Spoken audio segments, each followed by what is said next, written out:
During my pregnancy, I developed hypertension, and it was not diagnosed properly by my gynecologist, who let it go till the 7th month, and we saw my albumin was 4 plus, which is very high for a pregnant woman to have. When you're pregnant, your kidneys really take a beating because they are working for two people.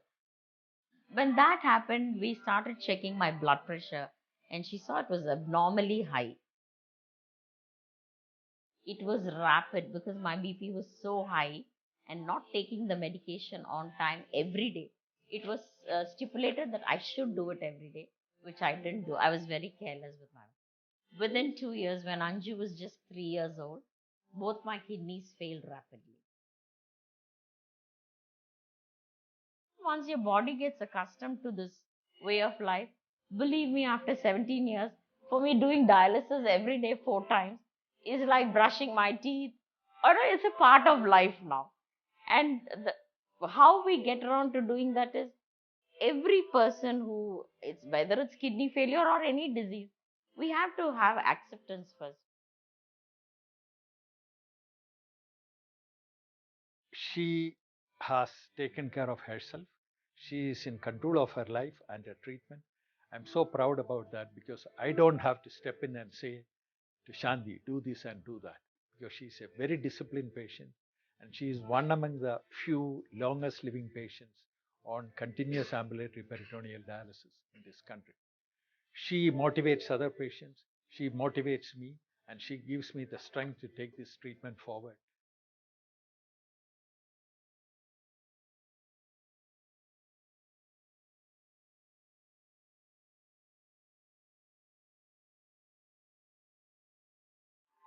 I've done my MBA. I passed out in 1993.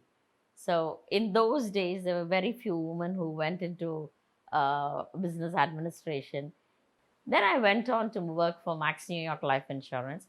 We started working in their sales team. It was there that, the pressure started getting into me, and I slowly started having headaches. Then it started occurring more frequently. Every week I'd have a headache. Then every 2 days, and I was popping in, this paracetamol so much. It actually affected the kidneys. So that's when I went to SMF, Dr. Shanta. She was such a wonderful doctor. I went in such a precarious stage to her. She helped me survive, and she delivered my baby, who was a preterm baby. Anju was delivered in 8 months itself.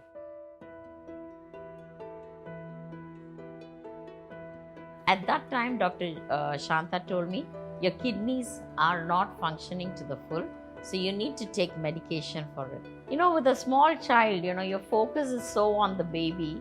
I used to forget taking my medication.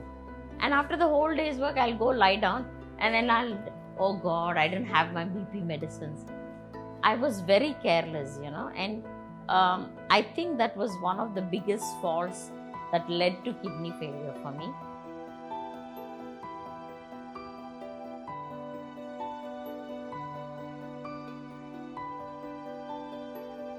I started feeling very tired. I'm normally a very active person, buzzing around the house, and I used to keep lying down, and sleeping a lot. So my father-in-law noticed this and said, she's normally not like this. So why don't you take her to the doctor and check it out? So we first went to the gynecologist. She found me severely anemic. She said, why is this happening? Because I was taking good food. Just after delivery, I was feeding the child and everything. And I was taking rich food, and yet I was very, very weak. So then they said, let's take a few more tests. And that's when, we saw the urea, creatinine. These levels were on the rise. Creatinine has to be below 1. It should be just 0.6, 0.7 in normal people. It had already crossed to 3.5 for me at the time when we checked out. So then the doctor said, no, this is not a right thing, so you've got to go to a nephrologist. So that's when we came to Dr. Georgie, and he checked out and he said, yes, it's not such a great scenario, but we will try with medicines, to keep you at this level at least. I was having the medicines, and there's a lot of water retention started happening, and it started happening on my chest. So I could not breathe easily. And when I lie down, I can't breathe. So it started slowly. The third day of the water retention, I had to sit and sleep. Dr. Georgie said, no, she needs to be put on an immediate dialysis, hemodialysis, to remove that water retention.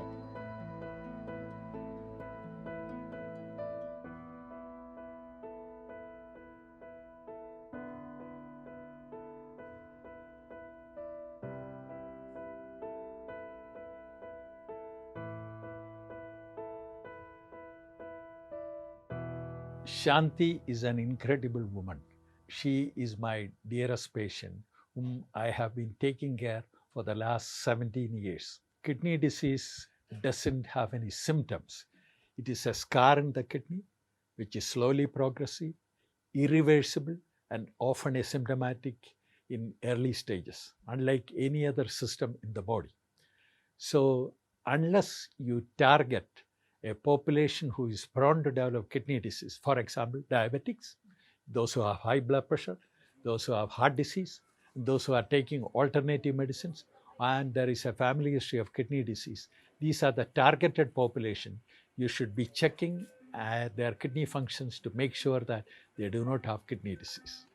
And those who have kidney disease extending beyond 3 months, we call it as chronic kidney disease. Chronic kidney disease requires constant care and advice to the patients, because a lot of the people do not know the existence of chronic kidney disease. 17% of the Indian population, they have prevalent chronic kidney disease. So when you have kidney function which is less than 10%, both kidneys functioning less than 10%, you have to educate the patient. You should start a little early itself. Tell the patient, okay, you are progressing to terminal kidney failure, or we call it as end stage kidney failure, and you have to plan your treatment.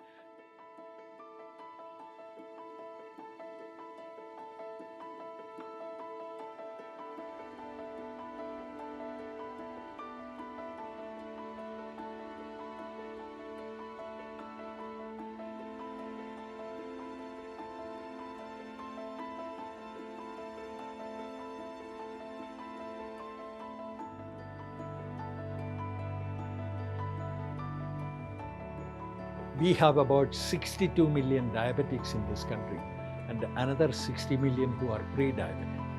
So it is presumed that 1 in 2 or 1 in 3 diabetics will develop diabetic kidney disease.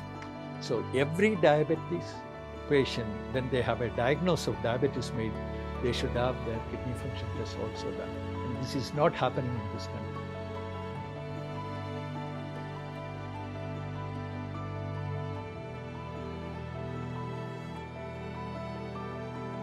She had chronic kidney disease and she is on peritoneal dialysis. We call it as continuous ambulatory peritoneal dialysis, and which is a form of kidney failure treatment offered to patients all over the world.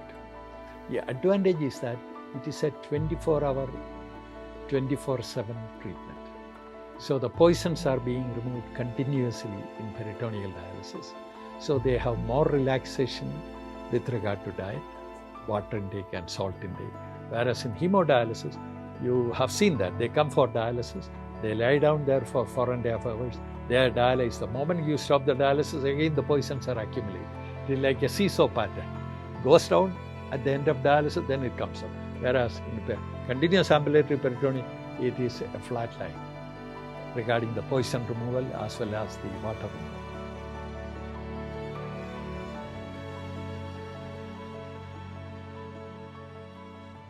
Honorable Minister Harshavardhan made a statement saying that peritoneal dialysis should be equally important as hemodialysis.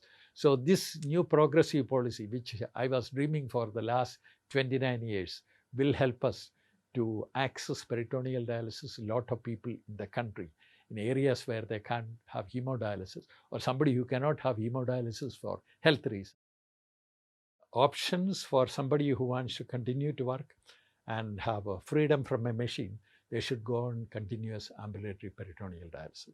because they have the choice of home therapy. At the same time, if they want to travel, there are distributors across the country and in South Asia. Suppose, for example, somebody wants to travel from Chennai to Delhi, and you can tell the distributor, I need the dialysis fluid there in advance so that it is ready for them and it is supplied to them, so they can take care of that rather than carrying dialysis fluid in a plane or in a train. So this is easy in our country now. The access is easy.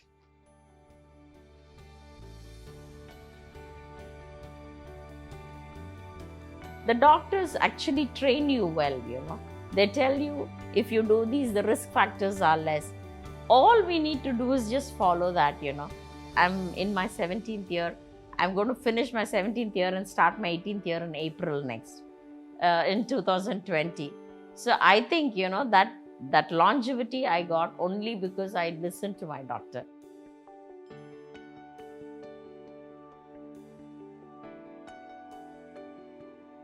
And I have set my own goals. I have my own vision for life. And it's not going to stop here 17 years. I want to take it further as much as I can. And I know I can do it, I don't want to live a day with regrets. Why did I not do this today? I don't want to do that, anymore. I firmly believe, there is a purpose in Him keeping me alive all these days. And maybe this is it, to tell people, you don't have to flounder because of a small disability called a disease.